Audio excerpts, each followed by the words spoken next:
Саламатсыздарбы, Кыргызстан телеканалынын көрүүчүлөрү. Эфирде 2 октябрга карата алынган жаңылыктардын түшкү топтому. Кызматыңыздарда мен Асель Болотбекова болмокчумун. Президент Сооронбай Жээнбеков шайлоодон кийин жеңилген тараптарды жеке амбициясын алдырып, элди бөлүп жарууга, коомдун тынчтыгына доо кетирбөөгө чакырды. Кыргызстанда коронавирус илдетин бир сутка ичинде 215 киши жуктуруп алды. Муну менен өлкөдө жалпысынан 47.056 кишиден аныкталды. Гөлбаевдин уюшулган кылмыштуу тобунун мүчөсү кармалды. Ал адам ишенимине кирип 110 000 сом акчасын алдап алып, качып жүргөндүгү белгилүү болду. Ушул жана башка жаңылыктар менен алдыда кененирээк тааныштырабыз.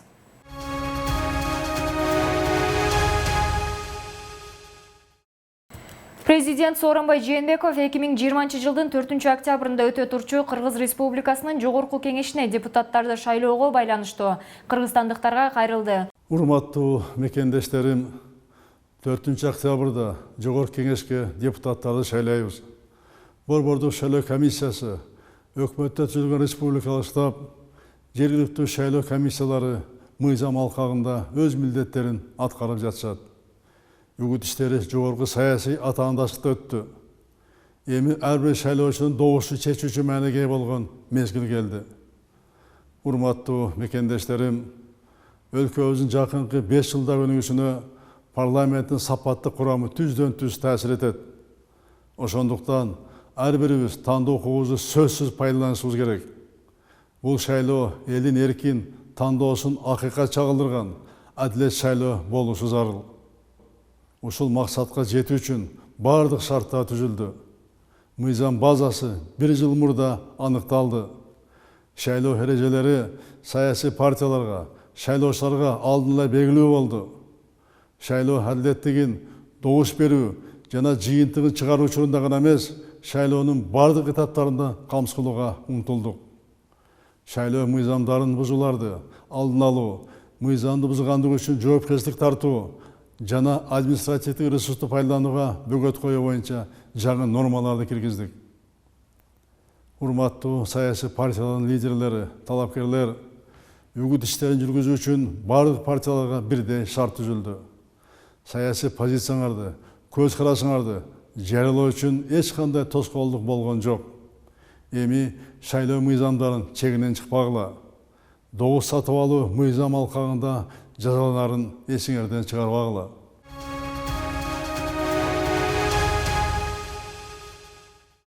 Борбордук шайлоо комиссиясы менен Саламаттык сактоо министрлиги иштеп чыккан алгоритмге ылайык маанилүү себептер менен шайлоо участогуна келип добуш бере албаган жарандарга атайын комиссия барып үйүнөн же башка жактан добуш берүүсүн камсыздайт. Участкалык шайлоо комиссиясынын мүчөсү, байкоочу, партия өкүлдөрү жана журналисттерден турган комиссиялык топту атайын окутулган адис дене табын өлчөйт.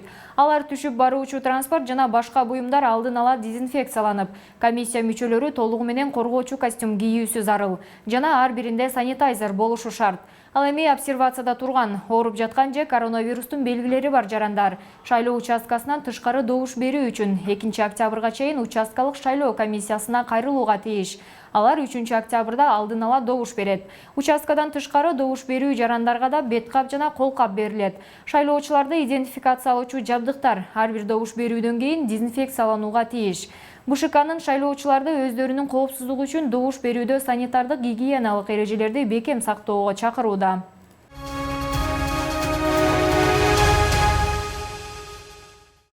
БШКнын жумушчу тобу шайлоо комиссиясында Биримдик партиясынын төрагасы Марат Аманкуловду шайлоодон четтетүү боюнча арызды четке кагуу сунушун берди.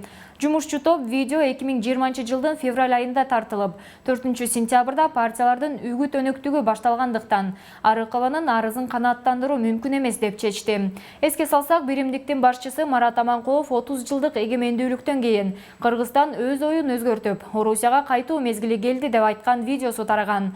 Буга каршы активист Умай Арыкова шайлоо жөнүндө мыйзамдын бийликти күч менен басып алууга, конституциялык түзүлүштү күч менен өзгөртүүгө жана мамлекеттин бүтүндүгүн бузууга чакырыктар боюнча Аманкуловго каршы арыз жазган. Бул видео жарыялангандан кийин Аманкуловдун сөздөрү боюнча УКМКга жана башкы прокуратурага арыз менен кайрылышканда 50дөн ашык адам арызга кол коюшкан. Биримдик партиясынан Аманкуловдун сөздөрү шайлоо өнөктүгүнүн ыплас технологиялары үчүн контексттен чыгарылган деп билдиришти.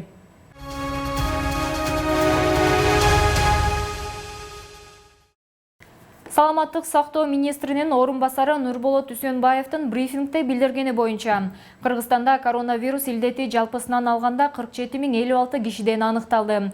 Ал эми бир сутка ичинде ооруну жуктургандар 215 киши болду. Жуктургандар Бишкекте 17, Ош шаарында 19, Ош облусунда 41, Баткен аймагында 63, Жалал-Абад жергесинде 40, Нарын облусунда 1, Таласта 1, Чүй өрөөнүндө 23, ал эми Ысык Көл облусунда 10 учур катталды. Учурда 910 бейтап стационардык шартта дарыланып жатса, 1489 киши амбулатордук шартта медициналык жардам алууда. Бактыга жараша өткөн суткада коронавирустан каза болгон учурлар катталган жок.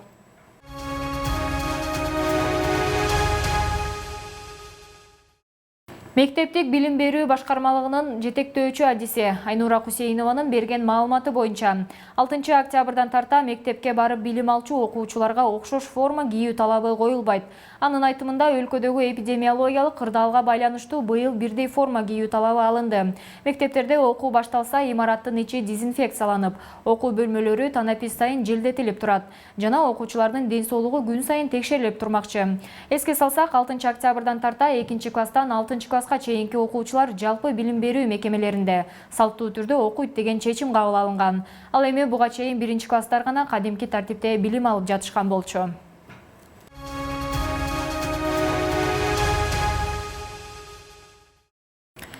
Ички иштер министрлигинин басма сөз кызматы билдиргендей, 30-сентябрда милиция кызматкерлери Кыр куруу Жети Дубан коомдук бирикмесинин мүчөлөрүн Бишкек шаарында аймактар аралык кастыкка жана бийликти күч менен басып алууга чакыргандыгы үчүн кармашты. Ички иштер министрлигинин маалыматы боюнча, сотко чейинки процесстер интернетке жайылгандан кийин башталды.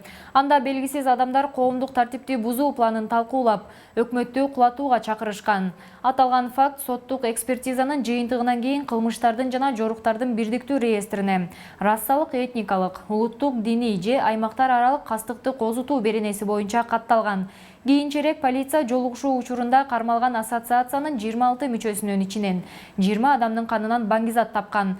Мындан тышкары полиция жек көрүүчүлүктү козуткан жана бийликти күч менен басып алууга чакырган деп шектелген. Кыр куруу Жети Дубан кыймылынын 5 лидерин кармады. Белгиленгендей, кармалган 5 адамдын 4-өө буга чейин зордуктоо, тоноо жана маңзат контрабандасы боюнча соттолгон. Учурда полиция башка кармалгандардын үстүнөн тергөө иштерин жүргүзүп жатат.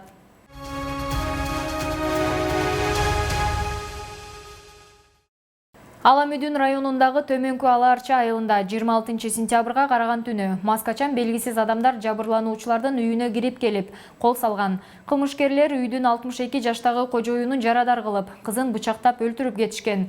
Жакындарынын айтымында атасы 2 күндөн кийин ооруканадан чыгат, ал кызынын каза болгонун уга элек. Учурда бул факт кылмыштар жана жоруктардын бирдиктүү реестрине жазык кодексинин 130-беренеси менен катталып, иликтөө иши жүрүүдө.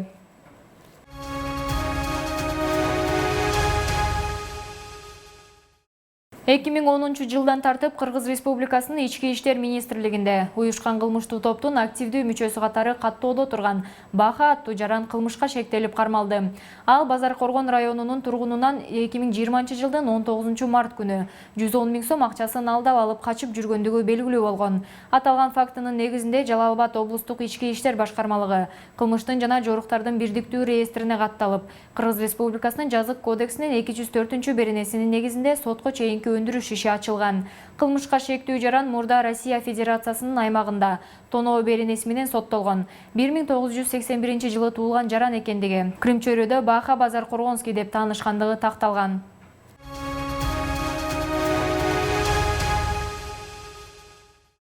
АКШнын президенти Дональд Трамп коронавирус менен ооруп калганын жарыялады. Ак үйдүн ээси Твиттерге бүгүн 1-айым экөөбүздүн анализибизден COVID-19 табылды. Карантинди жана калыбына келтирүү жараянын токтоосуз баштайбыз. Биз муну бирге жеңебиз деп билдирүү тараткан. Эске салсак, ушул жылдын 3 октябрында АКШда президенттик шайлоо болот. Ага учурдагы президент Дональд Трамп да атсалышууда. Анын негизги каршылашы демократчылардын Джо Байден. Президенттик дебат 30 сентябрда болуп өтүп, анда Трамп менен Байден коомчулуктун сынына кабылган.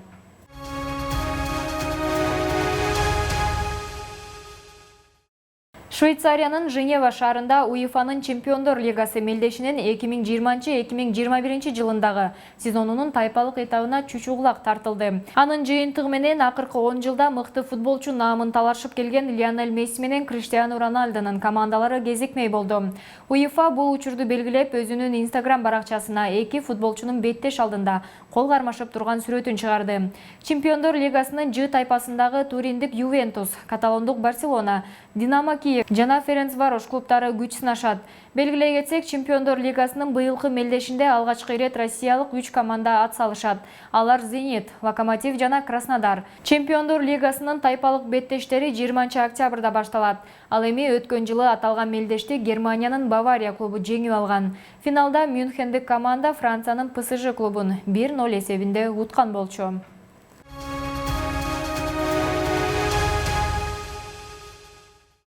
Дүйнөлүк жана Кыргызстандын жаңылыктар менен 2020 чекит кежи сайтынан жана социалдык тармактагы баракчалардан кененирээк тааныша аласыздар. Ушуну менен 2 октябрга аларта алынган жаңылыктардын түшкү топтому аягына чыкты. Кийинки эфир аркылуу жолугушканча сак саламатта туруңуздар.